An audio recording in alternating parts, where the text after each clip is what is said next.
Under the Obama administration, 6,000 inmates received early release from prison at one time. That initiated the single largest release of federal inmates in history. What happened? Was the community prepared to receive them? What was waiting for them when they returned? Grab your pen and paper.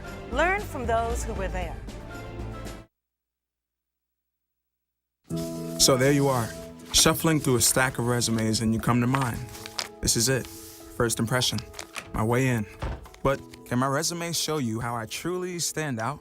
Like that I was studying, going to night school while working 2 jobs just to help my parents pay for groceries. Or being the first one to always step up. No, that's something you just can't put on paper. Look beyond the resume and discover new ways to develop great talent that is dedicated, hardworking, and determined like me.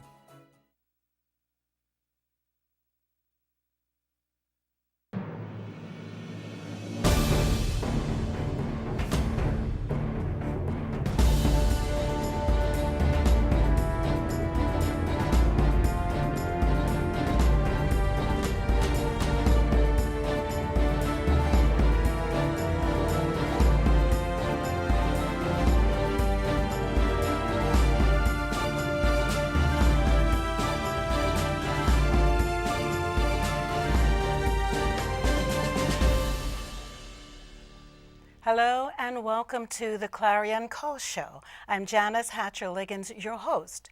The release of over 6,000 inmates prompted the production of a documentary entitled Returning Citizens that captured the raw emotion and the urgent need of those returning. It also captured the sheer determination to make a difference. Joining us today are 2 men who have both served time in prison. They know the challenge that awaits the returning citizen. Also, each of our guests was featured in the Returning Citizens documentary, where they share their story. Join me, will you, to welcome Mr. Charles Thornton, Special Assistant to the Mayor of Washington, D.C., and Mr. Roach Brown, host of Crossroads Radio Show. Welcome, gentlemen, welcome. Glad to have you and excited to be able to talk about not only this documentary, but what you each are doing and have done to facilitate the process. So before we get started, though, we're going to show a brief clip about the documentary, a trailer from it, and then we're going to get right into it, okay? So, Director, would you show it? Together we've begun to work on reforming our criminal justice system, reducing the federal prison population, ending the use of solitary confinement for juveniles, banning the box for federal employers, reinvigorating the Justice Department's Civil Rights Division, pushing to make sure police and communities are working together to make sure that our streets are safe and that our law is applied equally. Good morning, D.C. This is Roach Brown coming to you every Tuesday morning, your station for jazz and justice. The big news we're all excited about, the Obama administration has just announced the early release of 6,000 inmates. It's the most federal inmates at one time ever. Is this real? Or are they going to jump out and snatch me back? It's part of new sentencing guidelines intended to reduce overcrowding. The population of women in prison is constantly rising. Human potential, human capital destroyed. If you're in the areas where they're being released, I can't imagine you'd be happy. If somebody comes back and they're living in a shelter and they don't have any income and there are no services, what do you expect? People won't hire you because you got a record. We do the next best thing to a job. We're gonna hustle. Never did I ever get substance abuse treatment. I ain't never been clean a year in my entire life. It's been another violent 24 hours in the district. The city's 107th homicide of the year. One would have to know when their whole structure has been deteriorated to the point of massive incarceration, where you have 2 and 3 generations inside the same facility, and even the mothers are going to jail now. What could you expect? And just keep that cycle going. How do you break it? I just got through doing 15 to 45 years. So can I ask you a question? Go ahead. You learned your lesson, you learned how to become a better criminal. I learned that I had self-worth, that I was worth more than just being in a jail cell. You can't keep people locked up forever. You just can't. You have to provide some place for them to live and some place for them to work. Don't feel sorry for me. Because life is like that. You can't have blessing without the burden. You can't have singing without the sign. You can't have joy without sorrow. We standing back looking, coming up with excuses, and nobody is encouraging us to get the fuck up and go do the work, man. These women don't have anything, and this community has to ensure that they do. And it's an investment. It's a good investment, by the way. It's about being an example of what rehabilitation is really all about. One thing we clear on, they coming out. So whether they are ready or not ready, let's get ready.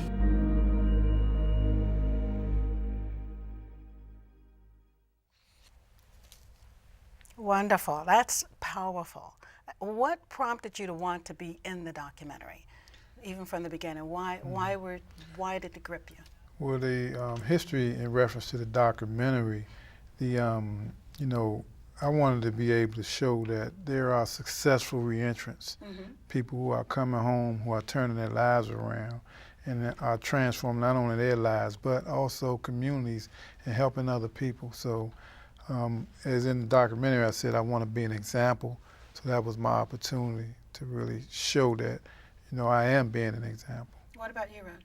I share the same sentiments, and that I wanted to get it out also, to get the word out and let folks know that there are people who have turned their lives around, and you can do the exact same thing. Wonderful. And this word need to get out that there's no limit to the road that you can accomplish or the goal you can achieve. And if Mandela did come out of prison to the presidency, the sky's the limit, man. So I know each of you have served time, each over 10 years, 10 years or more, and which means you had to go through your own transition and coming back. What did you think about when you first heard that President Obama was going to have this release program? What were your first initial thoughts? For me, my first thoughts were, that it's a great thing, one, and that, I was happy to see that there was someone that was willing to really take a look at some of the disparities as it relates to the amount of time that individuals were serving in prison, especially individuals that looked like me and came from the kind of neighborhoods that I came from. So I thought it was a good thing, and I was happy about it. Good, good. What about you? It really made me feel good because I received the presidential commendation, and I've been working through the years to try to make sure this thing increases, or they increase the number of people that they release. Because getting the commentation is like hitting the lottery, and it is extremely, extremely hard. And when he made that announcement, we were hoping that it would expedite it, but it didn't. The red tape, the bureaucracy kept a lot more people in prison, more than that 6,000 supposed to have been released, more. So when they are released, what's the typical scenario for someone coming out? What are some of the challenges and barriers that they face coming out, typically?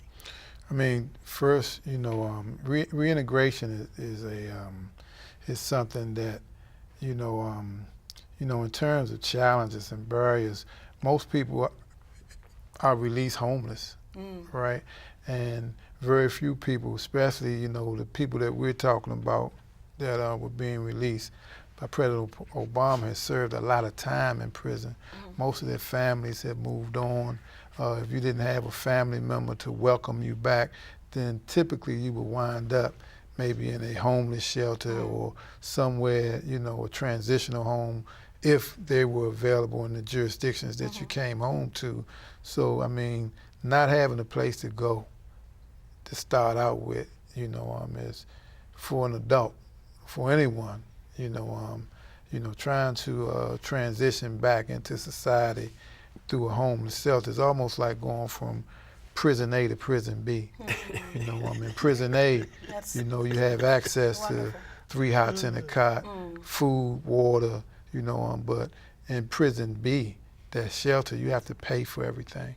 You don't have no job, but you have to pay. You have to pay for your water, your clothes, your food, everything. And you said if they have family, what difference does it make? How much more of an opportunity or chance does one have if they do have family versus not? I mean, it's data that we can really point to that shows that most successful reentrants, people who were able to come home and turn their lives around, had strong family support. Strong family support. I want to add something to what the previous question you asked in terms of what's there when they come out and what they have to do. One of the things I found out when guys come out of prison is you're told what to do 24 hours a day constantly. You're not allowed to think or rationalize certain. So when you come out after 10, 15, 20 years and not making decisions, and you're forced out or you're thrown out, you got to make a decision on where to go, where to sit down, how to go around the corner. And these decisions are monumental, and they lead to a lot of stress and anxiety. And there's no, like servicemen come back, they got that, what they call it PSTD coming out, post-traumatic syndrome. We got a thing called PISS, post-incarcerated stress syndrome. The same thing, these men, if you go into service for 3 years, you need to go through a psychological depression. What about somebody that did 30, 40 years? Right. Don't they need to go through some kind of a adjustment period? Well, I had opportunity several years ago to visit a maximum security prison in Cumberland, Maryland. And there were a group of us with this organization who went. And at the end of the tour, we got a full tour, intimate tour of the prison, met with the prison officials, the warden and all at the end. And I asked the question, if you know they are going to be here 20 years or more, you've got to feed them anyway, house them, clothe them anyway. Why don't you cordon off a certain section of this massive facility in the last 3 years to help them to transition out, help them prepare to transition out? The senator from the area was also present at that meeting, and he said there's not the political will.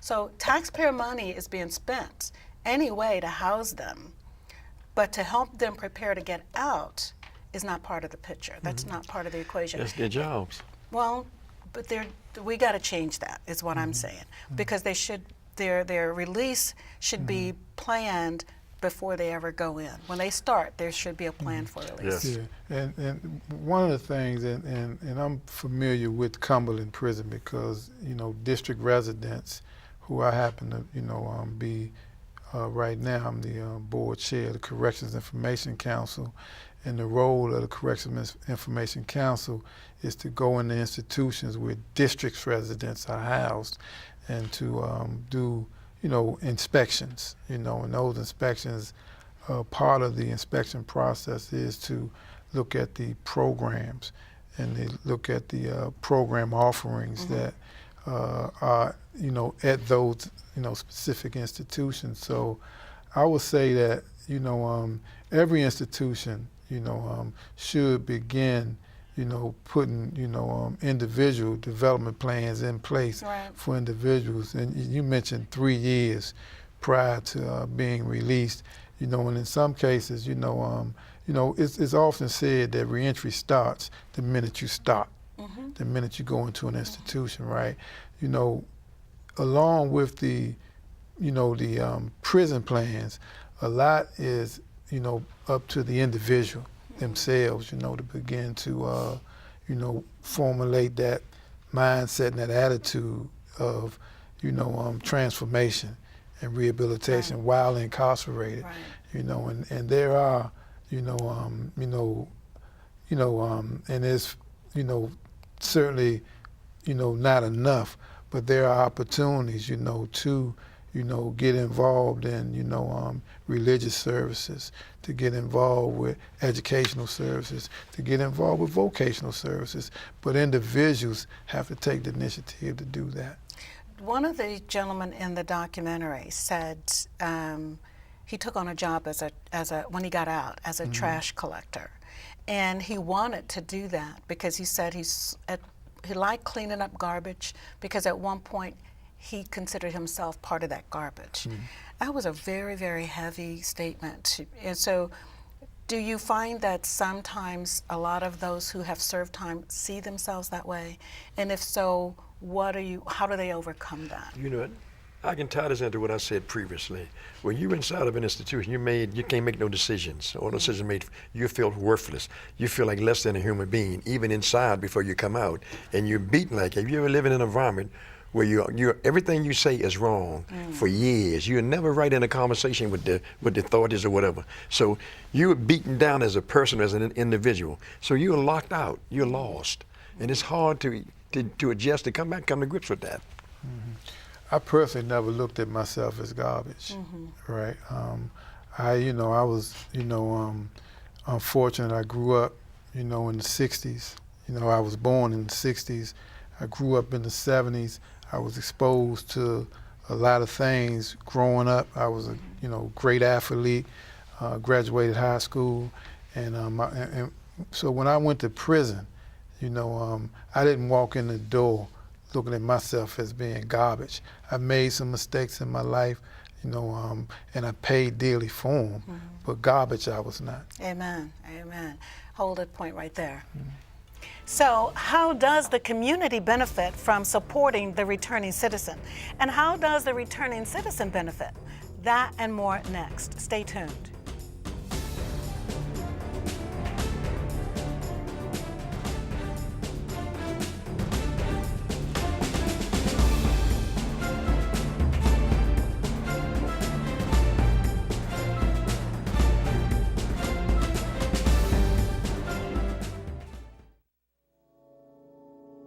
I'm here.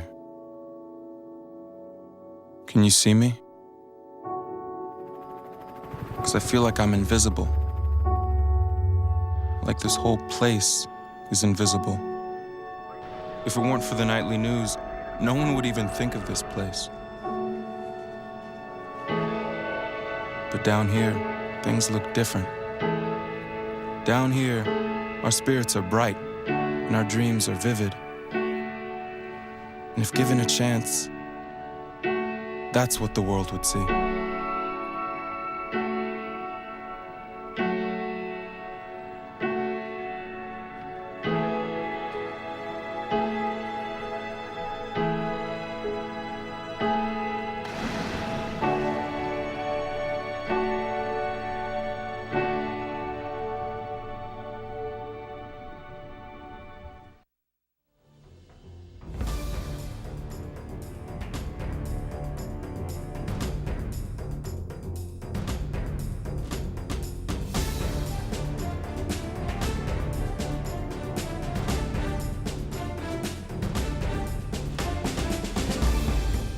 Welcome back.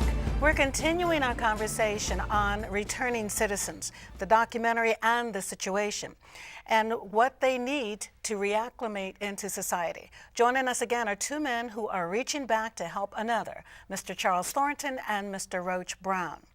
So, gentlemen, there's another clip that we want to show our viewers about the voting process and those who have been incarcerated getting the chance to vote again. So let's take a look at that.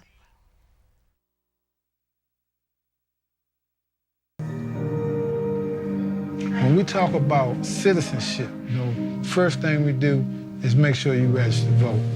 It starts there. When we talk about a returning citizen, we're also talking about, how you live your life. We no longer participate in criminal activity. Citizens don't do that.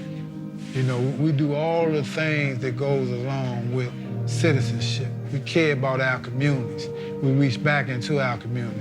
That's what a returning citizen is, because we want to uplift this population from the minute they walk out the door so that they can go on and be change agents in the community. First, what's your name, man? Tyrone. Tyrone, how you doing, man? What does this mean to you, man, being able to vote? It means a lot to me, man. Yeah. What area are you from? Where you from? I'm from Northeast. Northeast? What part of Northeast? Vision Avenue. Vision Avenue, yeah. I'm Charles Thornton. I'm with the mayor's office. Okay. I'm from 58 in East Capitol, so we got too many roots. We got roots together, man. So probably went to the same high school. Yeah, HD. Absolutely, absolutely. Warriors. Yeah, absolutely. Look, make sure, man, when you come out, first step, man, is to come over to the office, man. Okay, and everybody vote, man. Vote. It works. Okay, vote. That's awesome, awesome. What's the reaction for the inmate when they have opportunity, when they learn that they can now vote again? You know, that makes a lot of people feel special, different. This is a part of citizenship, doing something. Secondly, we used that to get Myron Barr get elected when he came out in '94. We got ex-offenders registered in Washington, D.C., and their families that played us a key role in getting them reelected. So that right to vote as a returning citizen has already been used in Washington, D.C. successfully, and it's been expanded all over the country. Well, you know, to me, it should never have been taken away. There you go. There you go. There's no real justification. How do you be an uncitizen? You cannot. Who was a citizen in the first one? Well, how can you be an uncitizen? You pay your time, that's it. So one of the things, if I may, that sure. you know, I see when individuals, especially incarcerated, you know, put their name on that ballot and check who they want to vote for is pride. You know, you can, you know, it's like they exude pride, you know, and that's something that, you know, I'm just grateful to be a part of. And if I may, I'm sitting right next to this gentleman here, is like, you know, and there aren't but 3 places in the country where you can do that, where you can actually cast a vote while incarcerated, first of all, and that's Maine, Vermont, and the District of Columbia. And I, you know, I watched this gentleman here, you know, as he mentioned very lightly, go out into the streets and put a campaign in place where he really encouraged, you know, previously incarcerated, educated people on their right to vote. Legislation was put in place in 1979 for D.C. residents to be able to cast their vote in elections. Way ahead of the game. Way ahead of the game, and it was '94, I think, when he actually went out and encouraged. And you know, we followed suit, myself and a guy by the name of Courtney Stewart, during the first Obama run. You know, we went into the jails, the halfway houses, the treatment centers, and we educated people, and we let them know right off the book from Mr. Roach Brown, letting them know that it's, you know, how important it is to exercise that right. Amen, amen. And as being a pioneer to the effort as you were, how did you feel when you began to see them actually voting, even back then? It made me feel 10 feet tall, because I knew then that if we can continue to do this with the large population that we have in Washington, D.C. of folks with criminal records and their families, everybody in their family, most of the folks in their families has a record. So this is like re-energizing a whole community who's never been energized in the first place. Wonderful. You know, and by using that, you can make a difference. We have to let folks know, educate them, that all these laws and rules about welfare and your family come out and you can't come, if you come out of prison, you can't stay in your house because you're on public assistance. All these laws come out of the result of voting. That's right. So you can change some of those things. So that's public what we want policies. to do. There you go. So you guys are doing some great things now. You know, you're reaching back. Even before President Obama's ruling, you were already out in the community and doing some very powerful and productive things. And you now are special assistant to the mayor in Washington, D.C. Tell us a little bit about that, and what are you doing in the special assistant role? So within that role, so the Office on Human Rights is where I officially work at for the district. And one of the things there is there are initiatives that have taken place in the district around, for example, Ban the Box, Fair Criminal Record Screening Act for housing. So what I do is advise the director, you know, the mayor through the director on how these issues affect previously incarcerated. The office is responsible for enforcing the human rights laws. So what I like to say, you know, what I do is I make sure that within those laws and within those within the legislations and the policy, I speak for the returning citizen. Wonderful. And you mentioned earlier that you are in another capacity, you actually do inspections of the different facilities. Absolutely. So the District of Columbia is one of, I think maybe 3 other jurisdictions that actually do not have a prison. So as a result of that, D.C. residents are housed in Federal Bureau of Prison, you know, BOP prisons all over the country. So what the Corrections Information Council do is go out to those institutions and do inspections, you know, and during those inspections, where we look at the policies, the procedures, where we look at paperwork, we're able to interview, residents that are in those facilities, and just, try to give recommendations on, as you mentioned, some of the reintegration systems that can be put in place in those institutions. And Roach, you have you've had a lot of things going on. Primarily, I know you have your own radio show, Crossroads Radio Show. Tell us about that and how do you use that platform, and then some of the other things that you're working on. Crossroads is broadcast weekly on WPFW 89.3 FM. It is broadcast around the world. It's on the Armed Services Network, Voice of America, Radio Free Europe.